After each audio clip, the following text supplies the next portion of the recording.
चंदनपुर नाम के गांव में किशन की कपड़े की छोटी सी दुकान थी। उस दुकान के भरोसे किशन का घर चलता था।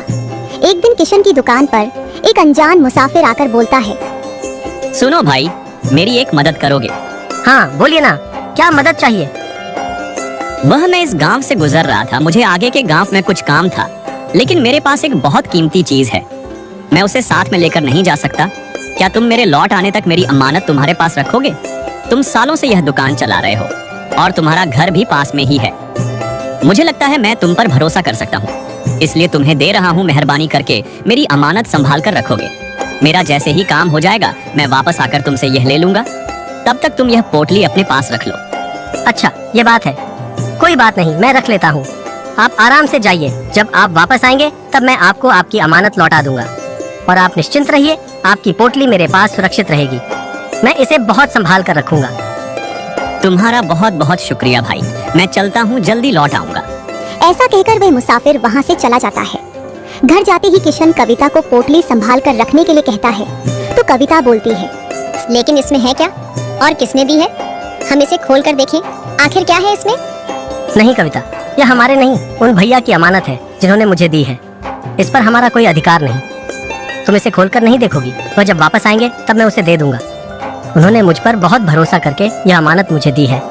इसे खोलकर देखना सरासर गलत है। तुम इसे संभाल कर रख दो। अच्छा ठीक है, जैसा आप कहो, मैं नहीं देखूंगी, मैं इसे रख देती हूँ। सब कुछ ठीक चल रहा होता है। ऐसे ही कुछ दिन बीत जाते हैं। एक दिन किशन की दुकान पर गांव का एक रईस आदमी कपड़े लेने आता है। अरे सेठ जी, आप और मेरी दुकान पर आइए आइए। आज तो मेरे दुकान के भाग खुल गए कि आप मेरे दुकान पर आए हो। कहिए ना, आपकी क्या सेवा करूं? आपको क्या चाहिए? वैसे तो तुम्हारे दुकान पर मेरे लायक कोई चीज नहीं होगी, लेकिन फिर भी तुम्हारे दुकान पर सबसे महंगा वाला जो कपड़ा होगा वह दिखाओ। अच्छा ठीक है सेठ जी, अभी दिखाता हूँ। फिर किशन खुशी खुशी अपनी दुकान का सबसे महंगा कपड़ा सेठ जी को दिखता है। सेठ जी उसे कपड़े को देखकर बोलते हैं, अरे ये तो बहुत अच्छा है, ये तुम्हारे पास कहाँ से आया? ऐसे कपड़े तो शहर में मिलते हैं।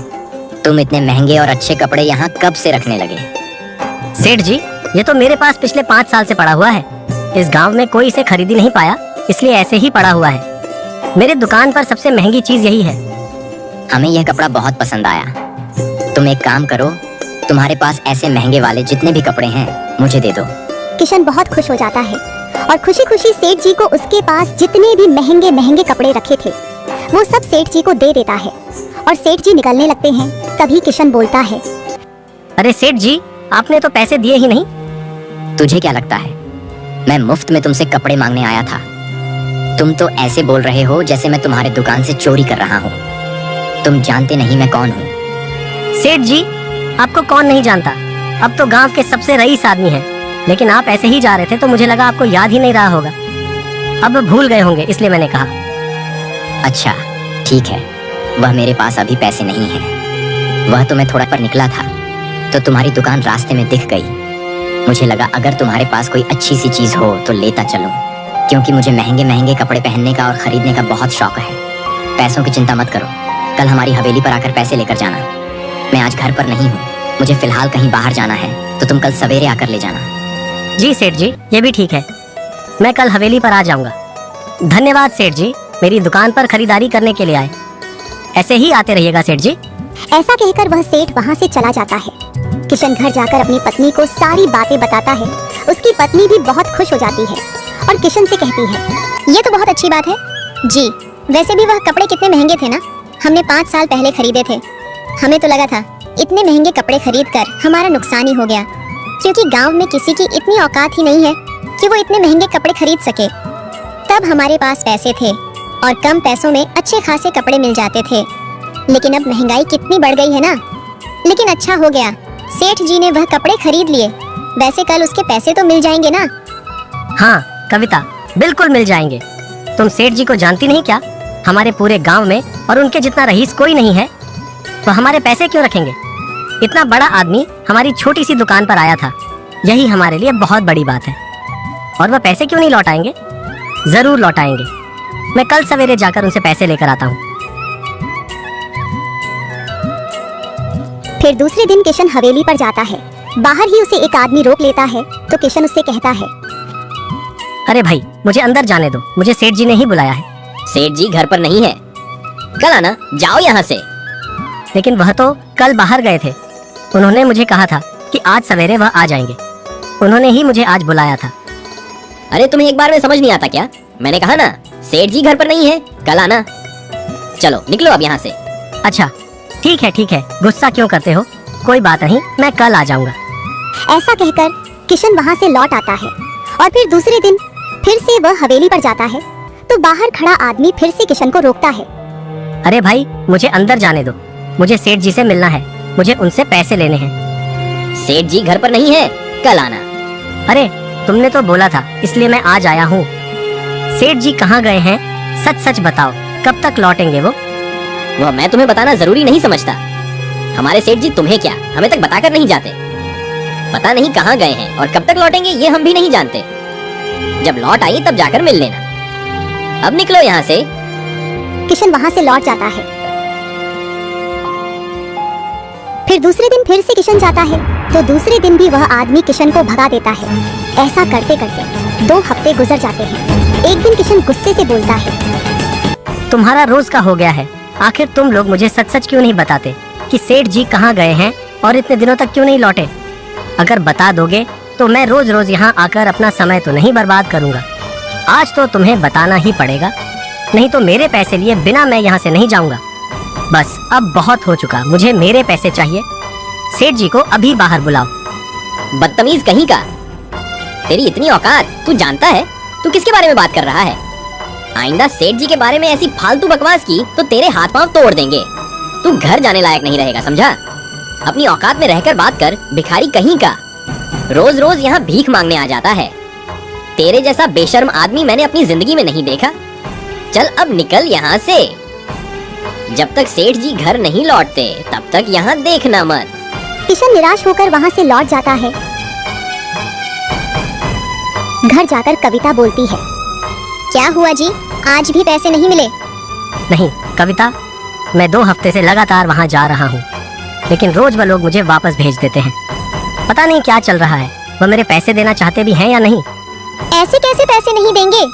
वह कपड़े हमारी मेहनत की कमाई से लाए थे। हमने कोई मुफ्त में थोड़ी खरीदे थे जो हम उन्हें मुफ्त में दे दें। हाँ कविता, तुम बिल्कुल सही कह रही हो। वह कपड़े हम मुफ्त में नहीं लिए थे, मेरी मेहनत के पैसों से लिए थे। मैं उसे मुफ्त में नहीं दूंगा, चाहे कुछ भी हो जाए।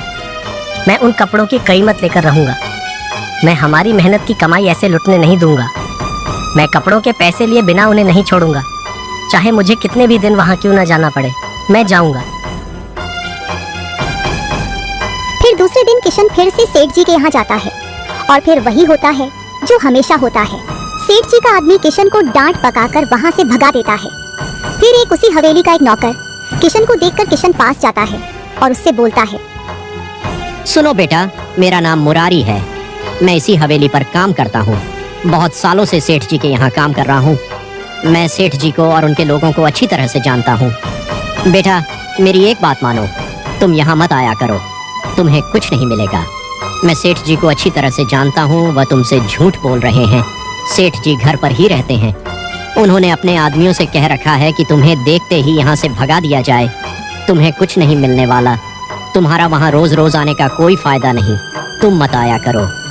ये बात सुन किशन को बहुत गुस्सा आता है। वह गुस्से से बोलता है, अरे ऐसे कैसे? दुकान पर तो बहुत अकड़ से आए थे, मुझे बहुत अकड़ दिखा रहे थे और सबसे महंगी चीज लेने आए थे। और उन्होंने मेरे दुकान से जो कपड़े खरीदे थे वह मेरे दुकान के सबसे महंगे कपड़े थे। मैं बहुत मेहनत से वह दुकान चलाता हूँ, वह पैसे मेरी मेहनत के थे। मैं मेरी मेहनत की कमाई ऐसे छीनने नहीं दूंगा। चाहे कुछ भी हो जाए, मैं अपने पैसे लेकर रहूंगा। वह अपने आप को सेठ कहता है, क्या फायदा इतने पैसे होने का जो एक गरीब की मेहनत की कमाई नहीं लौटा सकता। मैं उसे छोड़ूंगा नहीं। बेटा मेरी बात मान लो, तुम्हारा गुस्सा करने से कुछ नहीं होने वाला। इन पैसों वाले लोगों के सामने हम जैसे लोग नहीं टिक पाते। तुम चाहे कुछ भी कर लो, मुझे नहीं लगता कि वह सेठ तुम्हें फूटी कौड़ी भी दे देगा। और तुम उन लोगों को नहीं जानते बेटा। अगर तुम ऐसे ही यहाँ आते रहे तो किसी दिन तुम्हारा ही नुकसान न हो जाए। वह किसी भी हद तक जा सकते हैं। मैं तुम्हारे भले के लिए कहता हूँ, चले जाओ यहाँ से और दोबारा यहाँ मत आना। उन आदमी की बहुत समझाने के बाद किशन वहाँ से लौट आता है। दोनों पति पत्नी बहुत निराश होकर बैठे होते हैं। ऐसे ही कुछ दिन बीत जाते हैं। फिर एक दिन किशन को वह सेठ रास्ते में दिखाई देते हैं। किशन उन्हें देख और उनके पास दौड़ा चला जाता है और बोलता है, अरे सेठ जी, आप यहाँ? आपने पहचाना?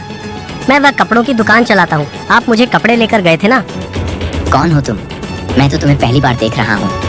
अरे ऐसा मत कहिए सेठ जी, आपको याद नहीं? आप 2 महीने पहले मेरे दुकान पर आए थे। तब आपने मेरे दुकान से सबसे महंगे कपड़े खरीदे थे और आपने बोला था कि कल हवेली पर आकर पैसे लेकर जाना। सेठ जी, मैंने जाने कितने दिनों तक आपकी हवेली गया, लेकिन आप घर पर ही नहीं थे। आप इतने दिनों के बाद आज मुझसे मिले हो। सेठ जी, मैंने बहुत इंतजार कर लिया, अब मेरे पैसे लौटा दीजिए। सेठ जी, वह पैसे बहुत मेहनत के हैं, कृपया मेरे पैसे मुझे लौटा दीजिए। ऐ, कौन है तू और क्या बकते जा रहा है? मैं तुझे नहीं पहचानता। कौन से पैसे? और मैं तुझ जैसे भिखारी के यहाँ कपड़े लेने आऊँगा? तेरी औकात देख और मेरी औकात देख, हम दोनों की औकात में धरती आसमान का फर्क है। तुझे लगता है मैं तेरी दुकान से कपड़े लेकर पहन लूंगा? बिल्कुल भी नहीं। तुझ जैसे आदमी की दुकान पर तो मेरी जूती भी न जाए। बड़ा आदमी देखा नहीं, कुछ भी मनगढ़ंत कहानी बनाकर पैसे मांगने के लिए आ रहा है। मैं तुझ जैसे लोगों को अच्छी तरह से जानता हूँ। पैसे निकलवाने का अच्छा तरीका है, लेकिन मैं इन सब बातों में नहीं आने वाला। चल निकल यहाँ से, मेरा रास्ता छोड़। मैं अच्छी तरह से जानता हूँ सेठ कि तुझे भी अच्छी तरह से पता है कि मैं किस कपड़े के बारे में बात कर रहा हूँ। तू ये सब जानबूझकर कर रहा है ना? तुझे मेरे पैसे नहीं लौटाने, इसलिए तू ये सब नाटक कर रहा है। शर्म कर सेठ, गरीब के पैसे खाते हुए तुझे शर्म नहीं आती और अपने आप को सेठ कहता है। गरीबों की कीमत करना सीख, तभी ऊपर वाला तेरी कीमत करेगा, नहीं तो ऊपर वाले की ऐसी लाठी पड़ेगी कि तू उठने लायक नहीं रहेगा। तेरी इतनी हिम्मत, तू मुझसे ऐसी बातें कर रहा है? रुक, तुझे मैं अभी बताता हूँ। फिर दोनों में हाथापाई होने लगती है। किशन भी सेठ को बहुत मारता है और सेठ भी किशन को मारता है। सेठ के लोग वहाँ जाकर बीच बचाव करते हैं और किशन को ही भला बुरा और गालियाँ देकर वहाँ से भगा देते हैं। घर जाकर किशन की पत्नी किशन से कहती है, आपको क्या जरूरत थी हाथापाई करने की? अगर वह मन नहीं रहे थे तो छोड़ देते।